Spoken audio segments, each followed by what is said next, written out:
बसंत पंचमी के दिन देवी सरस्वती की पूजा की जाती है, जो ज्ञान, संगीत और शिक्षा की देवी हैं।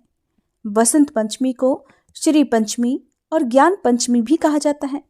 ये त्योहार माघ महीने के शुक्ल पक्ष की पंचमी तिथि को पड़ता है।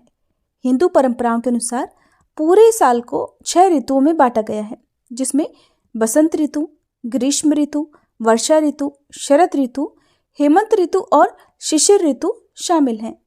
इन ऋतुओं में से बसंत ऋतु को सभी ऋतुओं का राजा कहा जाता है और इसी कारण जिस दिन से बसंत ऋतु की शुरुआत होती है उस दिन को बसंत पंचमी के पर्व के रूप में मनाया जाता है। तो आपको बताते हैं बसंत पंचमी की तिथि, शुभ मुहूर्त क्या है, बसंत पंचमी का त्योहार क्यों मनाया जाता है और कब इस पर्व को मनाने की शुरुआत हुई थी, इस दिन क्या करना चाहिए और क्या नहीं करना चाहिए। जीवन में नई चीजें शुरू करने का एक शुभ दिन है बसंत पंचमी। बहुत से लोग इस दिन गृह प्रवेश करते हैं, कोई नया व्यवसाय शुरू करते हैं, नई महत्वपूर्ण योजनाएं शुरू करते हैं। इस त्योहार को अक्सर समृद्धि और सौभाग्य से जोड़ा जाता है। जो छात्र हैं वो भी अपनी शिक्षा का शुभारंभ इसी दिन से करते हैं। धार्मिक मान्यता है कि इस दिन माता सरस्वती प्रकट हुई थी, इसलिए बसंत पंचमी के दिन सरस्वती माता की विशेष पूजा की जाती है। माँ सरस्वती को विद्या और बुद्धि की देवी माना जाता है। बसंत पंचमी के दिन माता सरस्वती से विद्या, बुद्धि, कला और ज्ञान का वरदान माना जाता है। इसलिए लोगों को इस दिन पीले रंग का ज़्यादा से ज़्यादा प्रयोग करना चाहिए। पीले रंग के वस्त्र पहनकर पीले ही फूलों से देवी सरस्वती की पूजा करनी चाहिए।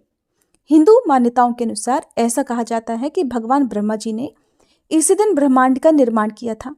सृष्टि की रचना करके जब उन्होंने संसार में देखा तो उन्हें चारों ओर सुनसान निर्जन ही दिखाई दिया।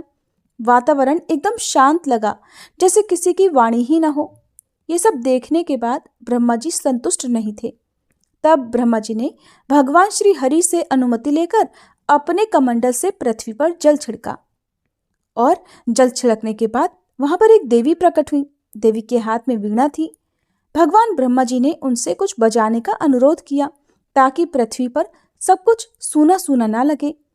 परिणाम स्वरूप देवी ने कुछ संगीत बजाना शुरू कर दिया।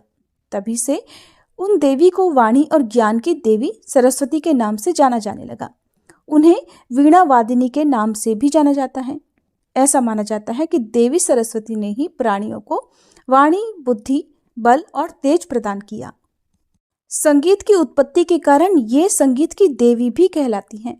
माँ सरस्वती की पूजा करने से ज्ञान का दीप जल उठता है। आज के दिन कुछ काम ऐसे हैं जो भूले से भी नहीं करने चाहिए, जैसे बसंत पंचमी के दिन गलती से भी तामसिक भोजन या मदिरा का सेवन नहीं करें, नहीं तो पूजा का फल नहीं मिलेगा। इस दिन सात्विक रहकर माँ की पूजा करनी चाहिए। माँ सरस्वती ज्ञान और वाणी की देवी है। कहते हैं कि हर दिन एक समय ऐसा आता है जब देवी सरस्वती मनुष्य की जिह्वा पर विराजमान होती हैं और इस वक्त कहे गए शब्द सच हो जाते हैं। इसलिए वसंत पंचमी के दिन अपनी वाणी पर संयम रखें, गलती से भी किसी को अपशब्द ना कहें, क्योंकि माँ ज्ञान और विद्या की देवी हैं। इसलिए वसंत पंचमी के दिन माँ का आशीर्वाद पाने के लिए कलम, दवात, जो शिक्षा से जुड़ी हुई वस्तुएं हैं, उनकी पूजा की जाती है। ऐसे में आज के दिन पुस्तकों को भूलकर भी किसी प्रकार का नुकसान ना पहुंचाएं, ना ही किसी की पुस्तक या कॉपी को फाड़ें। इससे आपकी शिक्षा, आपके कैरियर पर बुरा असर पड़ सकता है। वसंत पंचमी के दिन वसंत ऋतु की शुरुआत होती है। ऐसे में इस दिन नए पौधे लगाने चाहिए। पेड़ पौधों को भूल से भी नुकसान नहीं पहुंचाना चाहिए, ना ही इन्हें काटना चाहिए। आज के दिन पीले वस्त्र पहनकर पीला ही कुछ प्रसाद आपको ग्रहण करना चाहिए, जैसे कि आप माँ सरस्वती को बूंदी के लड्डू का भोग या पीली मिठाई का भोग लगा सकते हैं। पीले मीठे चावल का भोग माँ को अर्पित करके आप उसे भी प्रसाद रूप में ग्रहण कर सकते हैं। भूल से भी काले रंग के वस्त्र पहनने से आज के दिन बचना चाहिए। इस बार 14 फरवरी बुधवार के दिन वसंत पंचमी का पर्व मनाया जाएगा।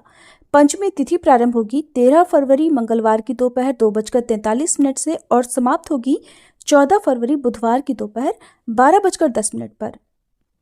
पंचमी तिथि के दिन देवी सरस्वती की पूजा का शुभ मुहूर्त रहेगा सुबह 7 बजे से दोपहर 12:10 तक। इस दिन अबूझ मुहूर्त रहता है, इसलिए कोई भी शुभ या नया काम आज के दिन आप शुरू कर सकते हैं। ये थी आज की वीडियो।